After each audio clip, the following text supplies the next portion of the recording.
예수님의 마음을 품은 사람, 예수님의 마음을 품은 교회라는 제목으로 하나님 말씀 증가하도록 하겠습니다. 여러분, 교회가 무엇입니까? 많은 사람들이 교회를 건물이다라고 생각을 합니다. 아포교회라고 하면 사람들이 그럽니다. 아, 건물이 이쁜 교회요. 사랑의 교회 가보셨습니까? 서초동에 가면 사랑의 교회가 있습니다. 많은 사람들이 사랑의 교회 건물을 보면서 놀랍니다. 사랑의 교회 그러면 건물을 떠올립니다. 아, 그런 그 교회예요 라고 이야기를 하죠. 하지만 교회는 건물이 아닙니다. 건물은 예배당이죠. 교회는 그곳에 모여 예배하는 하나님의 백성을 가리킵니다.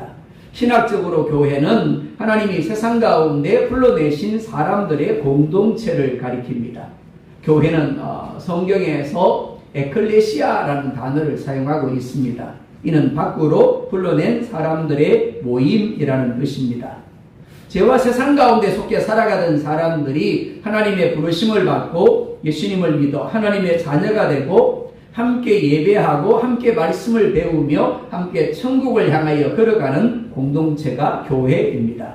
그런데 우리가 기억해야 할 사실이 있습니다. 교회는 완전한 사람들이 모인 곳이 아니라는 겁니다. 완전하신 예수님을 바라보며 완전함을 향하여 함께 만들어져 가는 사람들이 함께하고 있는 장소가 교회입니다. 교회 안에는 참 다양한 사람들이 함께하고 있습니다. 그러다 보니까 생각하는 것이 다를 수 있습니다. 때로는 서운한 일이 생깁니다. 오해가 생기기도 합니다. 때로는 상처를 받기도 합니다. 문제는 의견이 다르다는 데 있지 않습니다. 생각이 다르다는 데 있지 않습니다. 생각이 다를 때, 의견이 다를 때 어떤 마음으로 반응하느냐 하는 것입니다. 오늘 말씀은 교회가 어떻게 하나 될 수 있는가를 이야기하고 있습니다. 단순히 싸우지 마라, 사이좋게 지내라 라고 말하고 있는 것이 아닙니다. 왜냐하면 죄성을 가진 사람이 결심과 노력만으로는 참된 하나됨을 결코 이룰 수가 없기 때문입니다. 우리가 받은 은혜를 기억하고 예수님의 마음을 품을 때 비로소 교회가 하나가 될 수 있는 겁니다. 오늘 말씀을 통해서 예수님의 마음을 품은 교회가 어떤 교회인지를 세 가지로 함께 살펴보겠습니다. 첫 번째 같이 읽습니다. 시작. 교회가 하나 될 수 있습니다. 어떻게 해요? 받은 은혜를 기억할 때입니다. 1절 말씀 함께 봅니다. 시작. 그러므로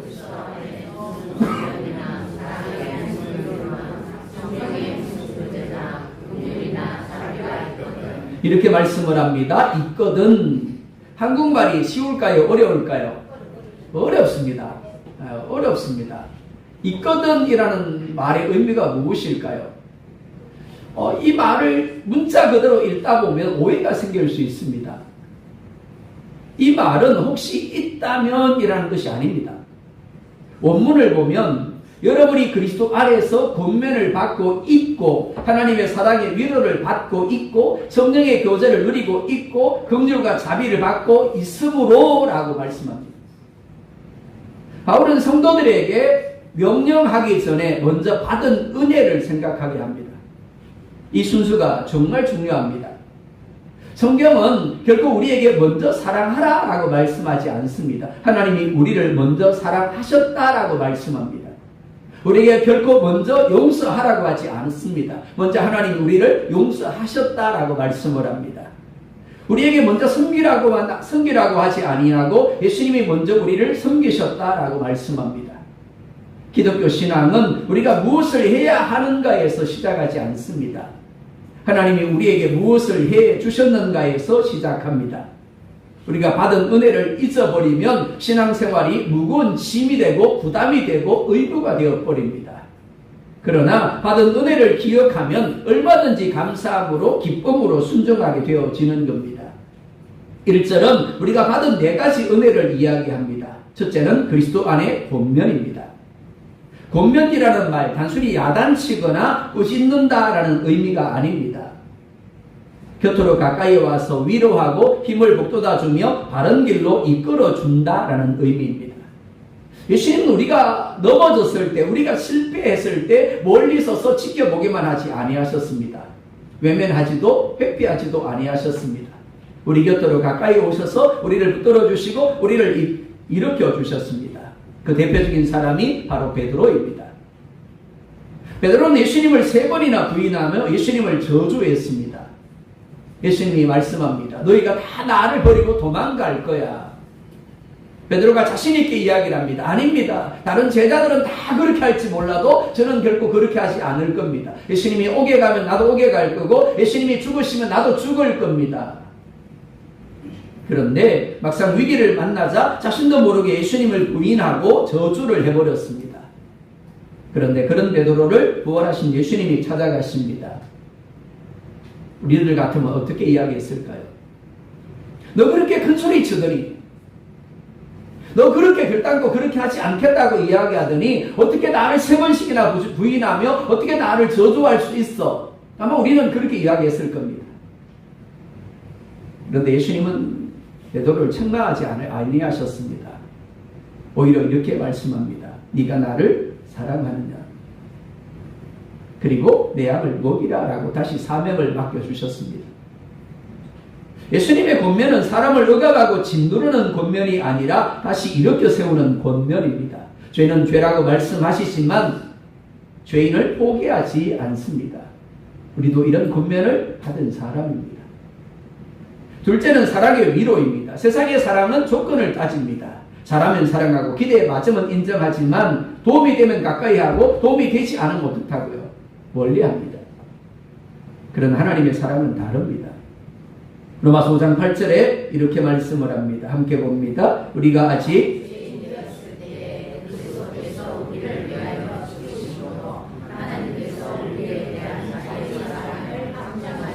아멘. 우리에 대한 자기의 사랑을 확정했다라고 말씀을 합니다. 언제? 우리가 하나님을 잘 섬기고 있을 때요. 우리가 하나님 말씀에 순종 잘할 때요.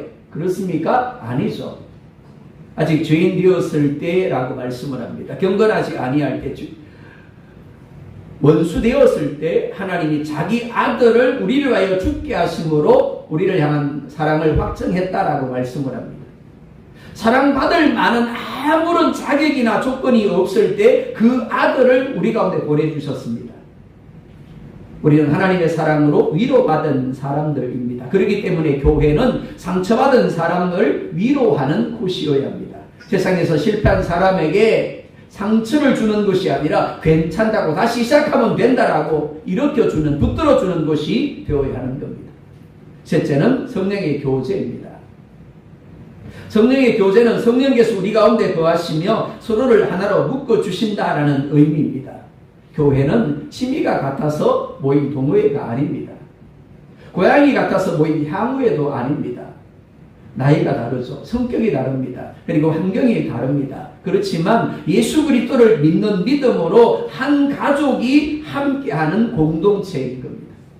그렇기 때문에 교회 하나됨은 우리가 만든 것이 아니라 성령이 주신 선물입니다. 에베소서 4장 3절에 이렇게 말씀을 합니다. 함께 봅니다. 평안에 매는 줄로 아멘. 우리를 하나되게 하신 분이 성령 하나님입니다. 그러나 그 하나됨을 지킬 책임은 누구에게 있다고요? 우리에게 있는 겁니다. 평안에 매는 줄로 성령이 하나되게 하신 것을 힘써 지키라 라고 말씀을 합니다. 하나됨을 받았기 때문에 그 하나됨을 지켜야 한다는 겁니다. 네 번째는 긍휼과 자비입니다. 긍휼이 다른 사람의 아픔을 불쌍히 여기는 마음이라면 자비는 그 마음을 가지고 실제로 그를 돕고 그를 섬기는 것을 가리킵니다. 하나님은 우리의 연약함을 보시고 외면하지 않으셨습니다. 불쌍히 여기셨습니다. 그리고 어떻게 하셨다고요? 아들 예수님을 세상 가운데 보내주셨습니다. 우리를 대신하여 십자가에서 피를 흘려 죽으심으로 우리가 갚아야 될 죄의 값을 대신하여 갚게 하셨습니다. 우리는 모두 하나님의 이 긍휼을, 이 자비를 입은 사람들입니다.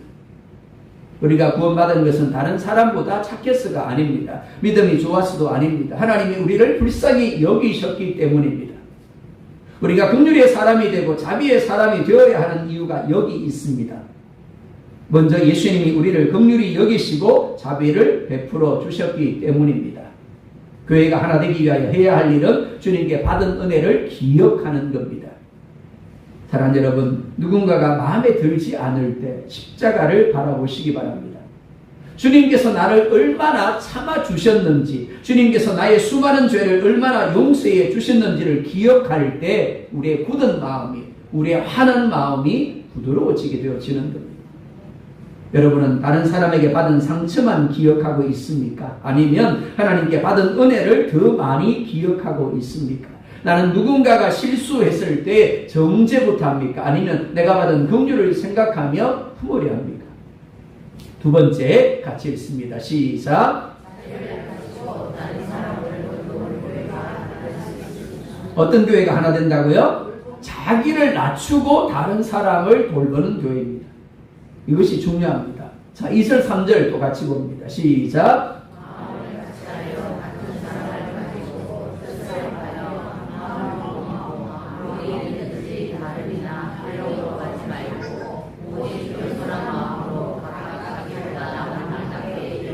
아멘. 마음을 같이 하고 같은 사랑을 가지고 뜻을 합하며 한 마음을 품어라 라고 말씀을 합니다. 자, 이 말을 오해하지 마시기 바랍니다. 이는 결코 모든 사람이 똑같은 생각을 해야 한다라는 뜻이 아닙니다. 우리의 몸에는 여러 지체와 기관들이 있습니다. 다 다르죠. 하지만 같은 것이 있습니다. 한 머리의 지시를 따른다라는 겁니다. 어느 순간 한 기관이 머리의 지시를 따르지 않습니다. 그럼 어떻게 될까요? 병원에 입원해야 됩니다. 치료받아야 되는 거죠. 문제가 있는 거예요. 교회도 마찬가지입니다. 교회의 머리는 예수님이십니다. 그리고 우리는 머리이신 예수님의 몸이고 지체들입니다. 그러니까 같은 마음이 된다라는 것은 예수님께 맞추는 것을 의미합니다. 집을 지을 때 기둥끼리 서로를 바라보며 맞추지 않습니다. 기초와 설교대에 맞추어 세워지는 거죠. 마찬가지로 교회는 내 생각에 다른 사람을 맞추는 것이 아닙니다. 각자가 말씀과 예수님의 마음에 자신을 맞추는 것입니다. 3절은 하나됨을 깨뜨리는 두 가지 마음을 말씀하고 있습니다. 첫 번째는 다툼입니다.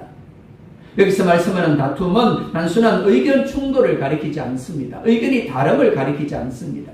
이기적인 욕망 그리고 자기 이익을 위한 경쟁을 가리킵니다.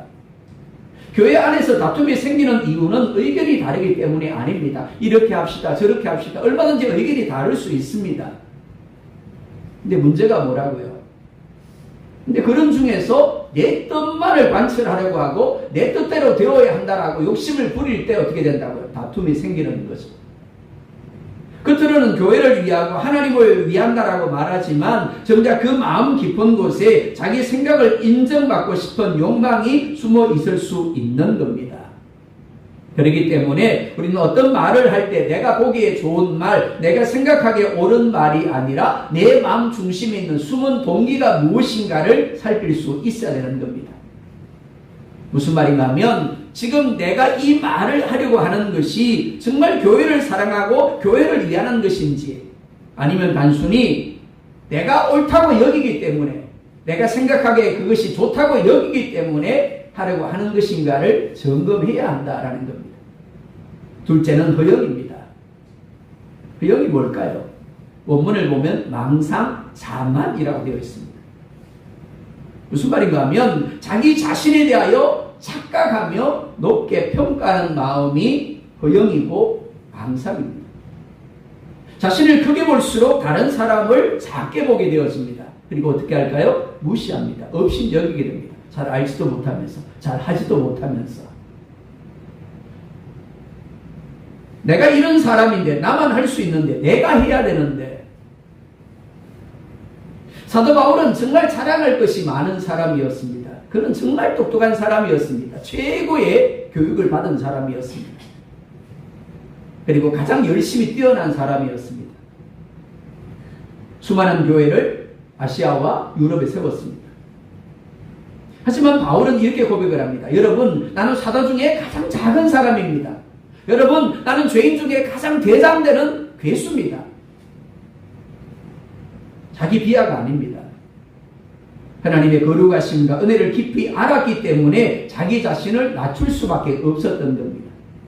하나님 앞에 가까이 갈수록 자기 자랑은 줄어들고 은혜에 대한 감사가 커지게 되어집니다. 하나님이 하셨습니다. 하나님의 은혜입니다. 내가 잘나서 한 거 아닙니다. 내가 똑똑해서 그런 거 아닙니다. 내가 능력이 있어서 그런 것 아닙니다. 그런데 교만한 사람은 자신이 잘했다라고 합니다. 자신이 잘한 것만 보죠. 내가 어떻게 교회를 섬겼는데, 내가 어떻게 그 일을 했는데. 반면 겸손한 사람은 하나님께 받은 것을 봅니다. 교만한 사람은 다른 사람의 허물을 보지만 겸손한 사람은 자신도 같은 죄에 넘어질 수 있음을 고백합니다. 그래서 겸손한 마음으로 각각 자기보다 남을 낮게 여기라라고 말씀을 합니다.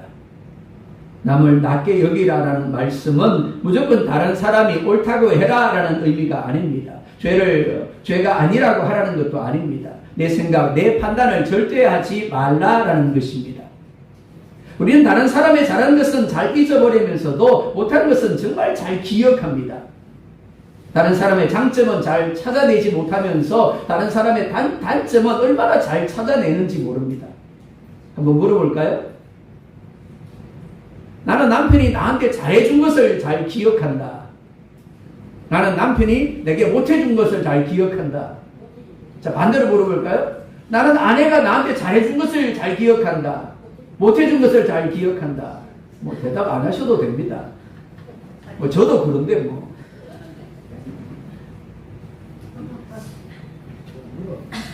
누군가가 9가지를 잘해도 한 가지 실수한 것만 기억합니다. 정말 잘해줬는데 지금까지 한 가지만 잘못하면 어떻습니까? 그때부터는 마치 원수처럼 되는 거죠. 왜 그럴까요? 본질은 내가 그 사람보다 낫다고 여기기 때문입니다. 하지만 하나님의 은혜가 아니면 나도 그와 별반 다르지 않는 겁니다. 하나님의 은혜가 나와 함께하고 있기에 지금 내가 있는 겁니다. 겸손은 나를 무조건 못난 사람으로 생각하는 것이 아닙니다. 나도 다른 사람도 하나님이 사랑하시는 귀한 존재이므로 인정하는 겁니다. 존중하는 거예요. 그게 겸손입니다. 4절에 또한 이렇게 말씀을 합니다. 함께 봅니다. 각각 자기 일을 돌볼 뿐더러 또한 각각 아멘.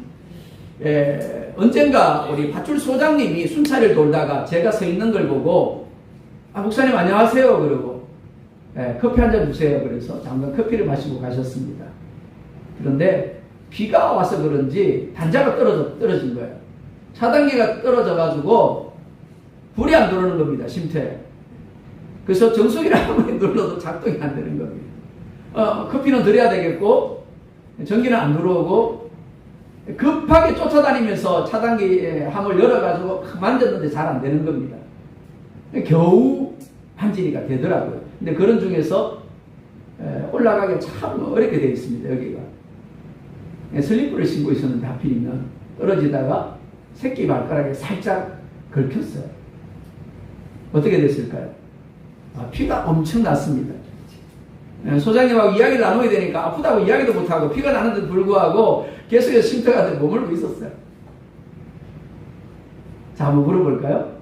그때 제 새끼 발가락만 아팠을까요? 온몸에 아팠을까요? 왜 그런데요? 아니 새끼 발가락만 다쳤는데 왜 온몸에 아파요? 잘 아시네요. 그렇습니다. 새끼 발가락이 다쳤으니까 네가 알아서 해라고 몸은 말하지 않습니다. 함께 아파해 주죠. 왜냐하면 한 몸이기 때문입니다. 교회도 마찬가지입니다. 교회가 한 몸입니다. 어떤 성도가 아프면 아프네? 아닙니다. 우리 모두가 아파야 되는 거죠. 어떤 가정이 어려움을 당하면 그 가정만의 어려움이 아니라 우리 모두의 어려움이 되어야 하는 겁니다. 함께 기도하고 함께 울고 함께 고민하며 함께 짐을 져야 되는 겁니다. 여러분 날 시간이 흘렀을 때 집사님 어떻게 됐어요? 덕분에 잘 됐어요. 그럼 어떻게 해요? 박수 치면서 함께 기뻐하는 겁니다. 함께 즐거워하는 거죠. 왜요? 한 몸이기 때문입니다. 한 가족이기 때문입니다. 사랑하는 여러분, 교회가 서로의 일을 돌볼 때 사랑이 충만하게 됩니다. 그리고 그 사랑이 흘러가게 되어지는 겁니다. 누군가의 삶을 돌아보면서 무심코 홀린 그 전화 한 통이 낙심한 한 사람을 살릴 수 있는 겁니다. 따뜻한 말 한마디가 상처 입은 마음을 치료할 수 있습니다. 교회는 누가 해야 합니까? 라고 묻는 것이 아니라 내가 무엇을 해야 합니까? 라고 묻는 것입니다. 내가 장로님을 위해서, 내가 권사님을 위해서, 내가 집사님을 위해서 무엇을 해드릴까요? 내가 무엇을 할 수 있습니까? 그게 하나님이 기뻐하는 교회인 겁니다. 여러분은 교회 안에서 여러분의 뜻이 받아들여지지 않을 때 어떻게 반응합니까? 다른 사람의 장점보다 단점을 더 많이 말하고 있지는 않습니까? 여러분이 돌아보고 여러분이 섬겨할 지체는 누구입니까? 세 번째 같이 읽습니다. 시작.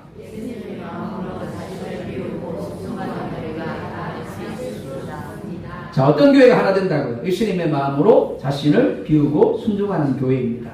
5절 봅니다. 시작.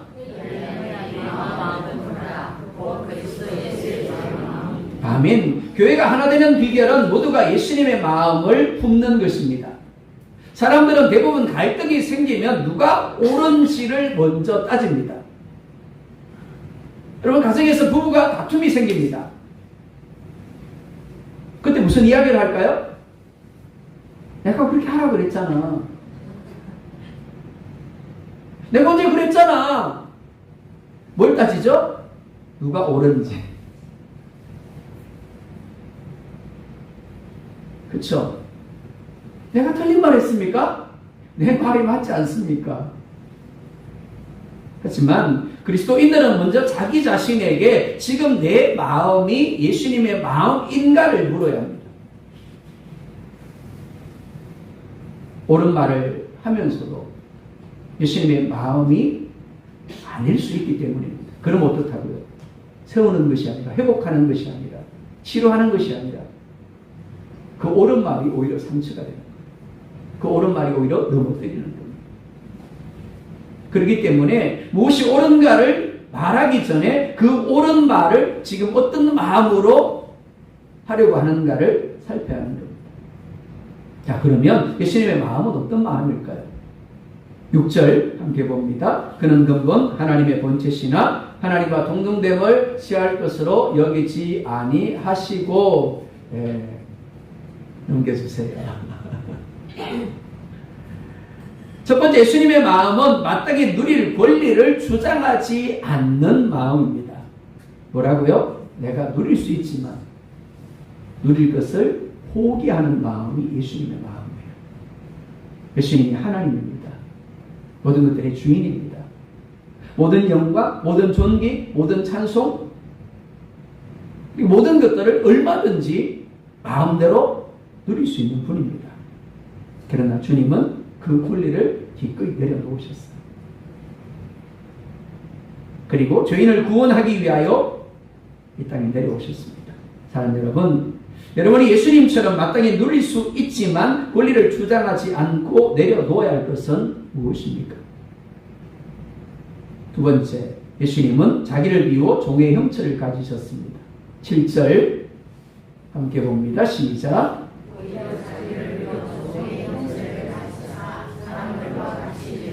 아멘. 예수님은 하나님이셨지만 오히려 사람의 형체, 종의 형체를 가지셨습니다. 그리고 가장 낮은 종이 되어 제자들의 발을 씻기셨습니다. 저는 이 말씀을 읽을 때마다 생각하는 게 뭐냐면, 이스라엘 백성들은 뜨거운 날씨고 광야를 걸어야 했으니까 주로 샌들을 신었습니다. 그러니까 발에 무좀은 없었겠네, 그런 생각이 들더라고요. 근데 한국 남자들은 어떻습니까? 대부분 군화를 신었기 때문에 대부분 무좀이 다 있습니다. 자, 무좀이 있는 발을 지금 내가 씻어줘야 돼요. 1. 행복하다. 2. 내가 왜 씻어야 돼? 마음속으로 택하십시오. 남편이 밖에 나갔다 들어옵니다. 따뜻한 물을 받아 넣고요. 제자 훈련을 할 때 이 숙제를 주거든요.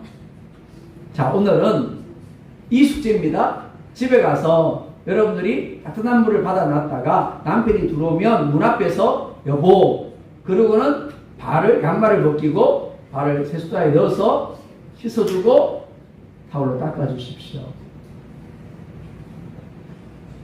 어려운 일 아니죠? 네, 쉬운 일입니다. 근데 이렇게 생각할 수 있는 거, 무좀 있는 발, 그 시다 내가 무좀 옮으면 어떡해. 근데 예수님은 가장 낮은 종이 할 그 일을 하셨다는 거예요. 제자들의 발을 씻겨주셨죠. 우리가 예수님의 마음을 품게 되면 왜 나는 안 섬겨줘? 왜 안 챙겨줘? 라고 생각하지 않습니다. 오히려 내가 누구를 섬겨야 하는지, 내가 어떻게 섬겨야 할 것인지를 고민하게 되어집니다. 어느 수도원에서 제자들이 스승에게 물었습니다. 스승님, 누가 가장 위대한 사람입니까? 자, 여러분 어떻게 대답하시겠습니까? 스승이 이렇게 대답을 했다고 합니다. 모두가 피하려는 일을 기쁨으로 하는 사람이다. 사람들 앞에서 하는 일, 드러나는 일, 칭찬받는 일은 좋아하지만 숨겨진 일, 사람들이 보지 않는 일, 그리고 사람들이 하기 싫어하는 일은 어떻게 해요? 대부분 피하려고 하죠. 그러나 예수님의 마음을 가진 사람은 사람들이 보지 않는 곳에서도, 그리고 사람들이 싫어하는 일도 얼마든지 기쁨으로 하는 이들입니다. 그런 이들이 있는 교회가 하나님이 기뻐하는 교회인 거예요. 자, 세 번째, 예수님은 죽기까지 복종하셨습니다. 8절입니다. 시작.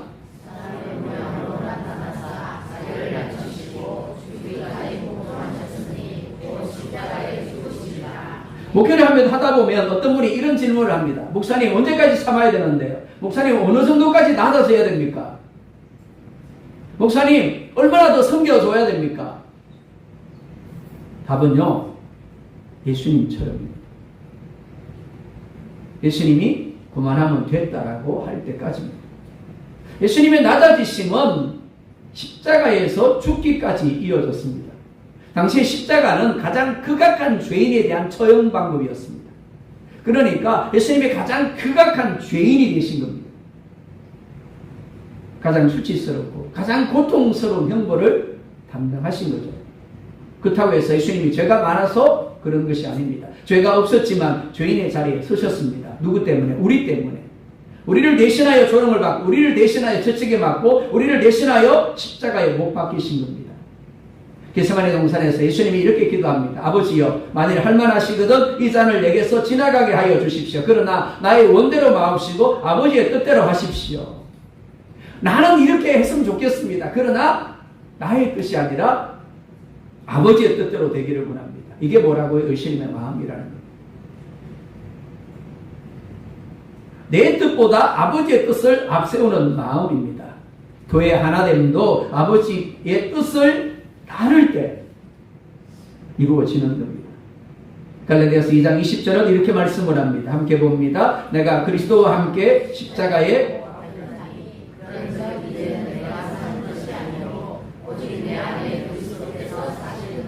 아멘. 교회는 자신을 십자가에 못 박혀 죽었다라고 고백하는 이들의 모임입니다.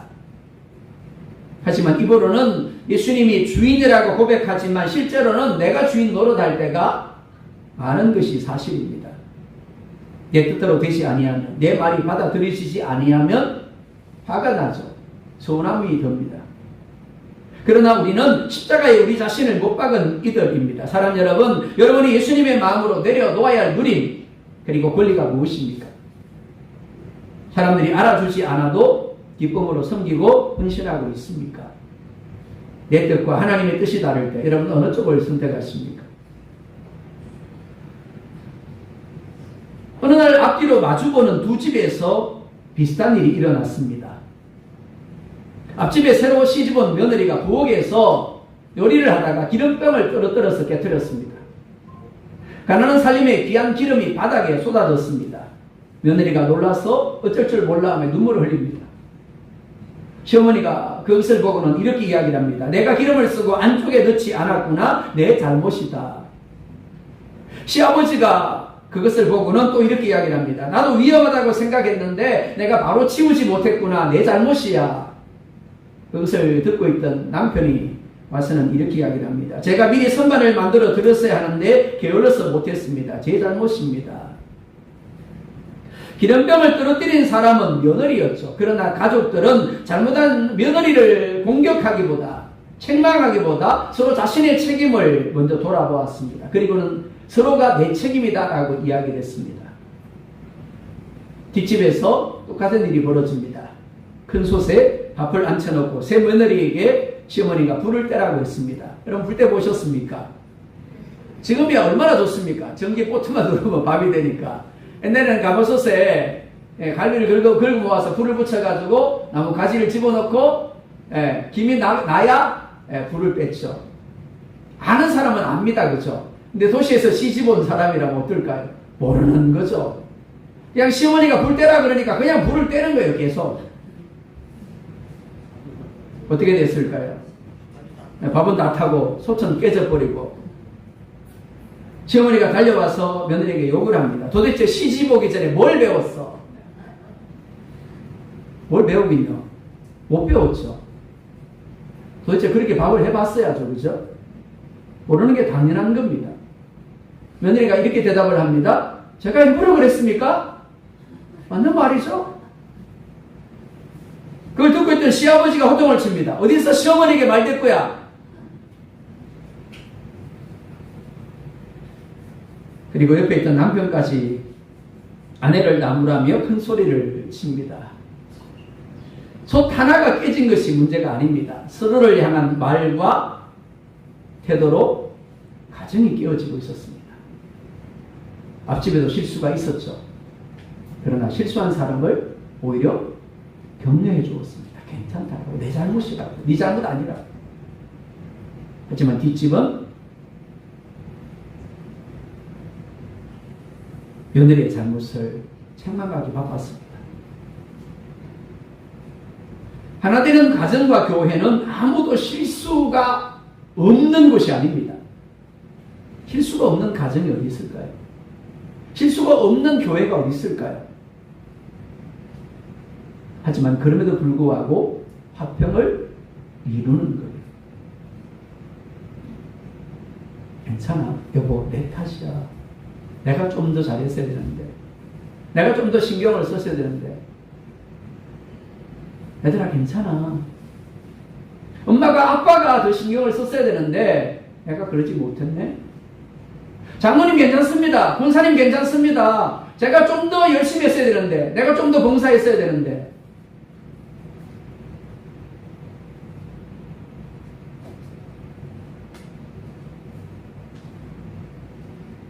말하기는 우리 교회가 누가 더 옳은지를 다투는 교회가 아니라 먼저 나다지고 먼저 손을 내밀고 먼저 섬기는 교회가 되기를 원합니다.